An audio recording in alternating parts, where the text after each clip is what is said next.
Absolutely no introduction needed for this guy right here, one of the most recognizable faces in all of MMA. I'm, of course, talking about Frank Shamrock. How are you, Frank? I'm doing well. It's good to see really you. well. Good to see you. Frank, you got the Anacondas coming up. You guys making weight, and you feel comfortable with the upcoming matches? We do. It's a tough matchup. You know, boss, him and I have a lot of history, and his team has done really well this year. They beat the defending champions, and the boys are fired up. This is their time to shine, so I'm excited for them.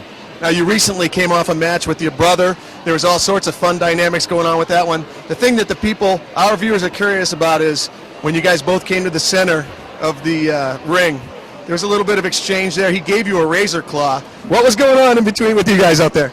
You know, we were just having a good time. I was going to try to scoop him with the razor claw. He scooped me back with the double razor claw. So, you know, he got me. What do you do?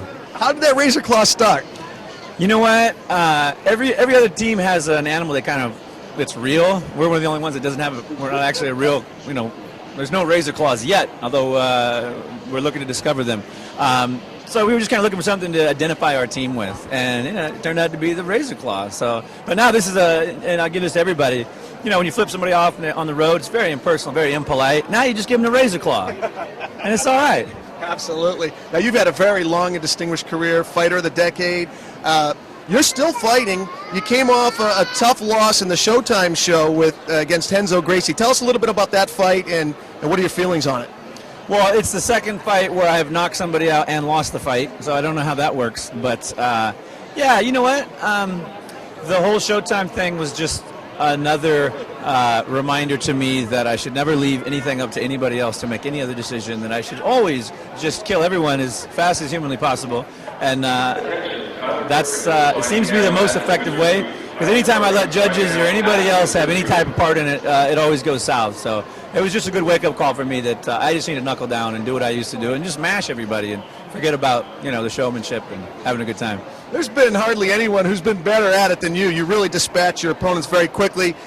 You've got another fight coming up against a guy who's talking some major smack, and that is, of course, the New York badass, Phil Baroni. You guys are going to be doing battle. Tell us what's going on in your mind with that match. With Phil? Oh, yeah.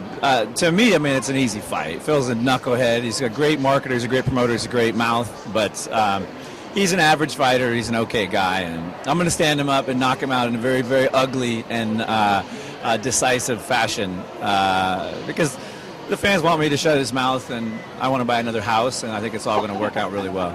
Now, what do you see as your strategy going in against the New York badass? He's been known to gas, but he does have great hands. Do you see yourself standing with him, or are you going to try to take him off his feet real quickly? I'll stand up. I'm going to stand him up and knock him out. And I'll tell you exactly what I'm going to knock him out with. I'm going to hit him with a left kick to the right side of the head when he drops his hand. Every time he throws his jab and his hook, he drops his hand just like this, and I'm going to plant my shin bone right across his face. Wow, not only are you predicting the early knockout, but you're telling us exactly how you're going to do it. I've just decided that I'm just going to do what I do best, and that is go in and destroy people. And, you know, I've gotten away from the truth, and the truth of fighting is very simple. You mash them, it's over, there's no questions, and then we all go about our way.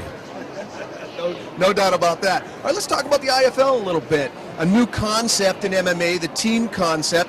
Up until now, it's been very much an individual sport, but introducing teams, team colors, and cities to associate with. It is. I mean, it's the next evolution of our sport. It's the growth of our sport. This is what real sports are supposed to be about. You're supposed to be wearing a uniform. You're supposed to be on a league and a team. And, you know, it's innovative, unique, it's risky, but I love it. I have never had more fun than being with my team, than strategizing a team win, because, you know, we got to win 3 out of 5, and that's, you know, in MMA where anything can happen, that's unique, that's challenging to do, to plot the strategy, to work the gamemanship, and I absolutely love it. You know, I was talking with Gareb Sheamus, the CEO and founder of the IFL in Atlanta, and one of the things we were talking about is that, you know, fighters come and go, they get injured, they retire, and you could lose an entire promotion or branding because of that. But with the IFL, it's more the team, it's more the city, and so people become loyal to the colors and the mascots. They do, and it takes time, and they're doing it right. You know, they've gotten all the stars of MMA to be the coaches. And really, in the beginning, it's the coaches that are bringing the people to the show, but it's the fighters that are keeping them there. And as we build these young fighters, and as we help build the sport, this thing can only get bigger and better, and I can't wait till we go international and really become a true international league. I want to go to Australia and fight. I want to take my boys to Japan and fight and show them the world and show them what it's like to be a professional martial artist, traveling the world and fighting for a living.